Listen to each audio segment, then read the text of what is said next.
Hello மக்களே, வணக்கம்.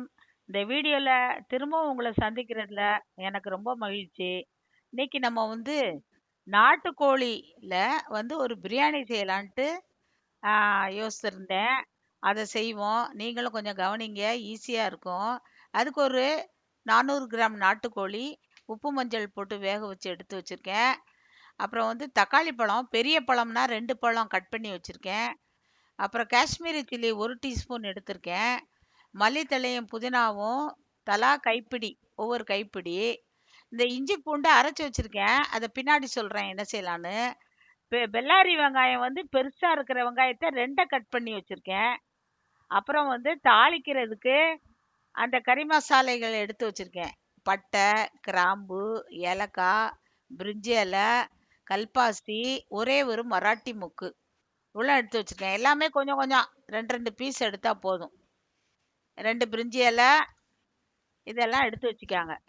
இப்போ இது இஞ்சி பூண்டு அரைச்சி வச்சிருக்கேன். ஆனா நான் எப்போ என்ன போட போறேங்கிறத அப்புறம் சொல்றேன். எப்படி அதை நான் அரைச்சி போட போறேன்னு சொல்றேன். இப்போ கேஸ் ஆன் பண்ணி ஒரு குக்கரை வச்சுக்கிருவோம். குக்கரை வச்சுட்டு அதுல நல்லா குக்கர் சுட்ட உடனே அதுல எண்ணெய் விடணும். அதுக்கடையில் அந்த நாட்டுக்கோழியை பாருங்க. ஒரு 400 கிராம்ஸ் நாட்டுக்கோழி நல்லா உப்பு மஞ்சள் போட்டு வேக வச்சு வச்சிருக்கேன். இப்போ குக்கர் சுட்டுடுச்சு. இப்போ இதுல நம்ம நல்லெண்ணெய் விடலாம். நல்லெண்ணெய் விட்டா டேஸ்டா இருக்கும். நான் இன்னைக்கு ரீஃபைண்ட் ஆயில் விடுறேன். எவ்வளோ விடுறோம்னா, ஒரு குழிக்கரண்டி ஃபுல்லா எண்ணெய் விடுறேன். இது கிட்டத்தட்ட ஒரு 75 கிராம்ஸ் இருக்கும். கொஞ்சம் பெரிய கரண்டி 75 மில்லி இருக்கும். அப்புறம் பாஸ்மதி அரிசி ஒரு 350 கிராம். இந்த உலக்குல 3.5 உலக்கு, இது 100 கிராம் உலக்கு. அப்போ 300 கிராம் 350 கிராம் பாஸ்மதி ரைஸ் எடுத்து நல்லா கழுவி ஊற வச்சிருக்கேன். இப்போ எண்ணெய் சுட்டுச்சு, நல்லா ஹீட் ஆயிருச்சு. இப்போ நம்ம எண்ணெயில தாளிக்க வேண்டிய பொருள்கள் எல்லாம் போடுவோம். சரிங்களா? இதுக்கு இது கூட இப்போ 1 டேபிள் ஸ்பூன் நெய்யும் நான் சேர்த்துக்கிறேன். ஏன்னா இந்த நெய் வாசம் ப்ளஸ் டேஸ்ட்டும் கொஞ்சம் நல்லா இருக்கும். இந்த நெய் நல்லா மெல்ட் ஆகட்டும். ஆனப்புறம் நம்ம போட்டுக்கிருவோம். நெய் மெல்ட் ஆகட்டும். இப்போ பட்டை ஒரு 2 பீஸு, ஒரு 3 ஏலக்காய், ஒரு மராட்டி மூக்கு, அப்புறம் இந்த கல்பாசி ஒரு 2 பீஸு, சின்ன பீஸ், அப்புறம் ஒரே ஒரு அன்னாசி பூ, அப்புறம் 4 கிராம்பு, 2 பிரிஞ்சி இலை, 2 3 பிரிஞ்சி இலை. இப்போ இந்த ஸ்பைசஸ் போட்ட உடனே மீடியம் ஃப்ளேமில் தீ குறைச்சிக்கணும். இல்லைன்னா ஒரு மாதிரி கருகிரும், அப்போ டேஸ்ட் மாறிடும். அதனால ஃப்ளேமை குறைச்சி இது கொஞ்சம் வாசம் வந்த பிறகு இப்போ நம்ம கிட்டத்தட்ட நல்லா வாசம் வந்துருச்சு. இனிமே நம்ம வெங்காயம் சேர்த்துக்கிடலாம். சொன்னேன் இல்லையா, வெட்டி வச்சிருக்கோம் இல்லையா வெங்காயம், அதை சேர்த்துக்கிடலாம். பெரிய பெரிய பெரிய வெங்காயத்துல பெரிய சைஸ்ல 2 வெங்காயம் கட் பண்ணி வச்சிருக்கேன், அதை போட்டாச்சு. இப்ப நல்லா வதக்கணும். இந்த வெங்காயம் நல்லா செவக்கணுங்க. அப்பதான் டேஸ்டாவும் இருக்கும், பிரியாணி கெட்டு போகாமையும் இருக்கும். எதுக்கு செவக்கணுங்கிறாங்க அப்படின்னா, பிரியாணி கெட்டு போகாமையும் இருக்கும், டேஸ்டும் நல்லா இருக்கும். இதுக்கு இடையில நான் ஒரு 3 பச்சை மிளகா, ஒரு 1.5 இன்ச்சு பீஸ் இஞ்சி, அப்புறம் ஒரு 7 பல்லு பூண்டு, இவ்வளத்தையும் மிக்சி ஜார்ல அரைச்சி வச்சிருக்கேன். சரிங்களா? இத இப்போ இதை நம்ம தனியா வச்சுக்கிருவோம். இப்போ இந்த வெங்காயம் நல்ல ப்ரௌன் ஆயிருச்சு. இது கூட மல்லித்தழையும் புதினாவையும் போட போறோம். மல்லித்தழை ஒரு கை, புதினா ஒரு கை. புதினா போட்டிருக்கோம், அடுத்தது மல்லித்தழை போடுறோம். இந்த 2ஐயும் போட்டு கொஞ்சம் நல்லா வதக்கிக்கிறோம். வதங்கணும். வதங்கின பின்னாடி இஞ்சி பூண்டு பச்சை மிளகா 3 அரைச்சி வச்சிருக்கோம்ல, அதை போட்டுக்கிறோம். இப்போ இந்த மல்லித்தழையும் புதினாவும் நல்லா வதங்கட்டும். ஒரு 2 நிமிஷம் ஆகும். நல்லா வதக்கிக்கிறோம். இப்போ ஃப்ளேமை கூட கொஞ்சம் கூட்டிக்கலாம், இது சீக்கிரமா வதங்கணும் இல்லையா. கூட்டிக்கிடலாம். இப்போ இந்த அரைச்ச இஞ்சி பூண்டு பச்சை மிளகாய் பேஸ்ட்டை போட்டுக்கிறோம். போட்டுட்டு அதையும் பச்சை வாடை போற வரைக்கும் நல்லா வதக்கணும்.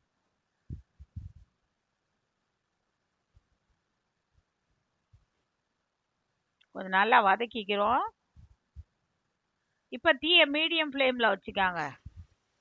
அப்போ தான் நல்லா வதக்குறதுக்கு நல்லா இருக்கும், அடி பிடிக்காமல் இருக்கும். ஹை ஃப்ளேமில் வச்சிங்கன்னா கொஞ்சம் இஞ்சி பூண்டு அடி பிடிக்கும். இப்போ நல்லா வதக்கியாச்சு, பச்சை வாடை போயிடுச்சு. இப்போ வந்து காஷ்மீரி சில்லியை 1 டீஸ்பூன் போட்டுக்கிருவோம். அது இந்த பிரியாணிக்கு கலரும் கொடுக்கும், பார்க்க நல்லா இருக்கும், காரம் கம்மியாக இருக்கும். அதனால் அதை போட்டு நல்லா வதக்கிக்கணும். இப்போ 3 தக்காளி பழத்தை பொடிசா கட் பண்ணி வச்சிருக்கேன், அதையும் போட்டு இனிமே நல்லா வதக்கணும். இந்த தக்காளி நல்லா வதங்கி நல்லா குழைவா வரணும், பேஸ்ட் ஆகணும். அது வரைக்கும் நல்லா வதக்கிக்கிறோம்.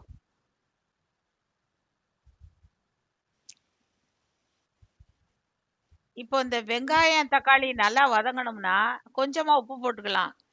ஒரு 1.5 டீஸ்பூன் உப்பு போடுறேன். அப்புறம் கடைசியா உப்பு அதிகம் தேவைன்னா கூட கொஞ்சம் போட்டுக்கலாம். இப்போ அந்த உப்பு போட்டு இன்னும் ஒரு 5 மினிட்ஸ் நல்லா வதக்கிக்கிடுவோம். நல்லா மசியணும். கொஞ்சம் குறைச்சி வைங்க ஃப்ளேமை, குறைச்சி வச்சுட்டு நல்லா வதக்கணும். இப்போ நல்லா மசிஞ்சிருச்சு. இனிமே கொஞ்சமா தயிர் விட்டுக்கிடலாம். இந்த கரண்டிக்கு ஒரு 2 கரண்டி தயிர் விட்டுக்கிடலாம். இது கிட்டத்தட்ட ஒரு 2.5 டேபிள் ஸ்பூன் இருக்கும். அதனால தயிர் போட்டு நல்லா பிரட்டிக்கிடுவோம்.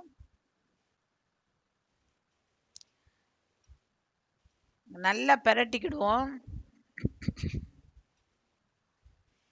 இது நல்லா வதங்கின பிறகு நாட்டுக்கோழி வேக வச்சு வச்சிருக்கோம் இல்லையா, மஞ்சத்தூளும் உப்பும் போட்டு அதை போட்டுக்கலாம். இப்போ பிராய்லர் சிக்கன்னா சும்மாவே கழுவி போட்டுடலாம். ஆனால் இது நாட்டுக்கோழிங்கிறதுனால வேக வச்சு போட்டால் தான் நல்லா இருக்கும். நான் வந்து பெரிய பீஸா போடாமல் சின்ன சின்ன பீஸா வச்சுருக்கேன். அப்போ அது வந்து குலையாது, பார்த்தீங்களா, பீஸ் வந்து உடையாது, நாட்டுக்கோழி இல்லையா, அதனால் அப்படி போட்டிருக்கேன். இப்போ வேக வச்சு வச்சுருக்க நாட்டுக்கோழி ஒரு 400 கிராமு, அதை இதோட சேர்க்குறேன். இப்போ போட்டு நல்லா பிரட்டி கொடுக்கணும். அந்த புளிப்பு, காரம், உப்பு எல்லாம் நல்லா பிடிக்கணும் கறியில், நல்லா பிரட்டணும். இது கொஞ்சம் அப்படியே இருக்கட்டும், நல்லா வேகட்டும், எண்ணெய் பிரிஞ்சு வரும். அதுக்கப்புறம் என்ன செய்யணுமோ பார்ப்போம். ஃப்ளேம் வந்து ஹாஃப் ஃப்ளேம்லேயே வைங்க. இப்போ நல்லா அழகா வெந்து எண்ணெயெல்லாம் பிரிஞ்சிருச்சு பாருங்க. இப்போ நல்லா அந்த மசாலா ஒன்று சேர்ந்து வந்துருச்சு. இப்போ வந்து நம்ம பாஸ்மதி ரைஸை எடுத்து அளந்து கழுவி ஊற வச்சு வச்சிருக்கோம் இல்லையா, அந்த 3.5 உலக்கு அரிசி நான் காட்டினேன்ல, அது இப்போ தண்ணியை வடிகட்டிட்டு இப்போ இந்த அரிசியை வந்து இதில் சேர்த்துக்கிடுவோம். தண்ணியை வடிகட்டிட்டு போட்டுக்கிடுவோம். 400 கறிக்கு 350 கிராம் அரிசி தான் நான் போடுறேன். இது ரொம்ப சிம்பிள் ரெசிபி. இது வந்து கஷ்டப்படாம எல்லாரும் செய்யலாம். அதாவது வேலையும் ரொம்ப ஈஸி. ஏன்னா ஒரு குழம்பு வச்சு அப்புறம் அதுக்கு ஒரு சைட் டிஷ் பார்த்து இதெல்லாம் இல்லாமல் இது ரொம்ப ஈஸியாக செஞ்சிடலாம். இது வந்து நாட்டுக்கோழிங்கிறதுனால ரொம்ப டேஸ்டாகவும் இருக்கும். செஞ்சு பாருங்க நீங்கள். இப்போ அரிசியையும் மசாலாவையும் ஒன்று போல் பிரட்டி எல்லாம் ஒரு சேர வர்ற மாதிரி நல்லா பிரட்டி கொடுக்கணும். ரொம்ப போட்டு கடைஞ்சிங்கன்னா அரிசி உடையும். கொஞ்சம் பார்த்து ஜாக்கிரதையாக கரண்டியில் பிரட்டி பிரட்டி கொடுங்க. நல்லா சேரட்டும், அரிசியும் மசாலையும் நல்லா ஒன்று சேரட்டும். அதுக்கப்புறமா பிரட்டின பிறகு தண்ணி நம்ம அளந்து ஊற்ற போகிறோம். அளந்து ஊற்றிட்டு தான் உப்பு செக் பண்ணணும், சரிங்களா? இப்போ நல்லா பிரட்டி கொடுத்தாச்சு. இப்போ தண்ணி ஊற்றிடலாம். நான் வந்து ஒரு உலக்குக்கு 1 1/4 உலக்குன்னு எடுத்து வச்சிருக்கிறேன் தண்ணி அளந்து. சரிங்களா? அந்த அளவுல அப்போ வந்து 3 உலக்குக்கு 3 1/4, கூட அரை உலக்குக்கு ஒரு 3/4 உலக்கு ஆக எடுத்து அந்த அளவுல 1க்கு 1 1/4 அளவுல தண்ணி எடுத்து ஏற்கனவே எடுத்து வச்சிருந்தேன், அதை ஊத்தியாச்சு. இப்ப நம்ம வந்து உப்பு செக் பண்ணிக்கலாம்.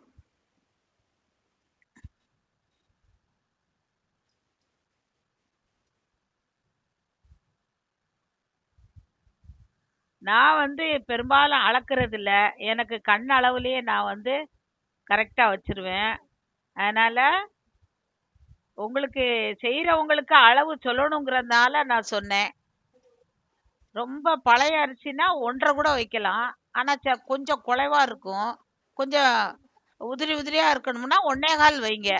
1 வச்சாலாம் நல்லா இருக்காது. 1 1/4 உலக்கு அளந்து தண்ணி வச்சீங்கன்னா 1க்கு 1 1/4ங்கிற அளவுல வச்சீங்கன்னா கரெக்டா இருக்கும். இப்ப நல்லா கொதிக்கட்டும். இந்த கொதிச்சு வந்துருச்சு பாருங்க. இப்ப மேல எண்ணெய் பிரிஞ்சு அழகா வருது. இந்த நேரத்துல உப்பு செக் பண்ணிக்கிறோம். உப்பு பத்தலைன்னா கூட கொஞ்சம் போட்டுக்காங்க. சரிங்களா? பார்த்துக்கணும்.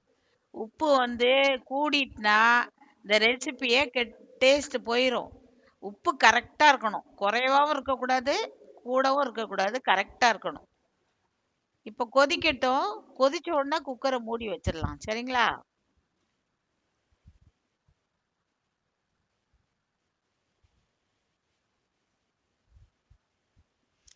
இது சாப்பிடுறதுக்கு ரொம்ப டேஸ்டா இருக்கும்.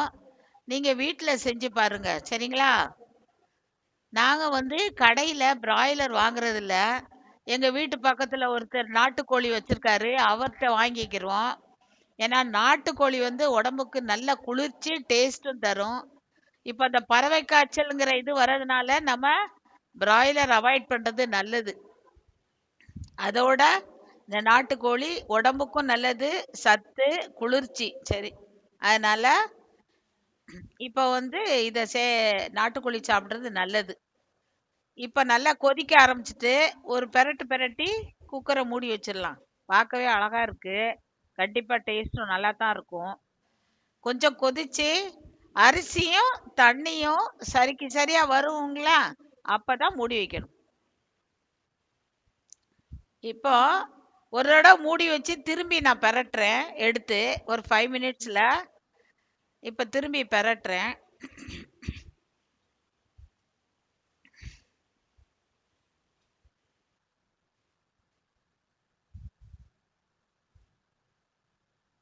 இந்த அரிசி உடையாம நல்ல நீள நீளமா கரெக்டா இருக்கு. இப்ப கிட்டத்தட்ட அரிசியும் தண்ணியும் சரியா இருக்கிறாப்புல வரணும். வர்ற நேரத்துல நம்ம மூடி வச்சுட்டு அப்புறம் வந்து நம்ம தம்முல வைக்கலாம். இந்த அரிசியும் தண்ணியும் சரியா வரும்போது ஒரு 60-65% வெந்துரும். அதுக்கப்புறம் ஒரு 2 மினிட்ஸ் கழிச்சு நம்ம தம் வச்சிடலாம். இதுக்கிடையில ஒரு தோசைக்கல்ல தம் சிம்மில் வச்சு ப்ரீஹீட் பண்ணி வச்சுக்கோங்க. இப்போ மூடி வச்சிடலாம். இப்போ 2 தண்ணியும் அரிசியும் ஈக்குவலா இருக்கு. இப்போ இந்த டைம்ல நம்ம மூடி வச்சிடலாம்.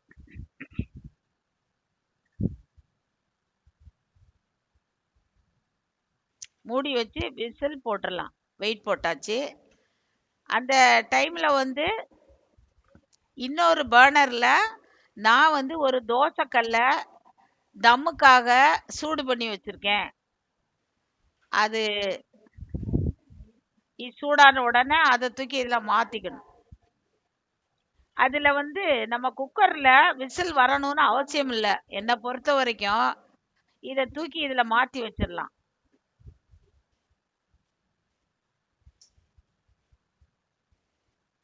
இப்ப நம்ம அந்த தோசைக்கல்ல தம்மு வச்சிட்டோம்னா ஒரு 10 மினிட்ஸ்லயே கரெக்டா வரும். சிம்மில் வச்சு ஒரு 10 மினிட்ஸ் வைக்கணும். இப்போ மாற்றி வச்சிடலாம். குக்கரை தூக்கி இந்த பர்னரில் அந்த தோசைக்கல் நல்லா சூடான உடனே அதில் தூக்கி வச்சாச்சு. ஒரு 10 மினிட்ஸ் கழித்து பார்ப்போம். இப்போ 10 நிமிஷம் ஆச்சு. அந்த ஸ்டீமும் இறங்கிருச்சு.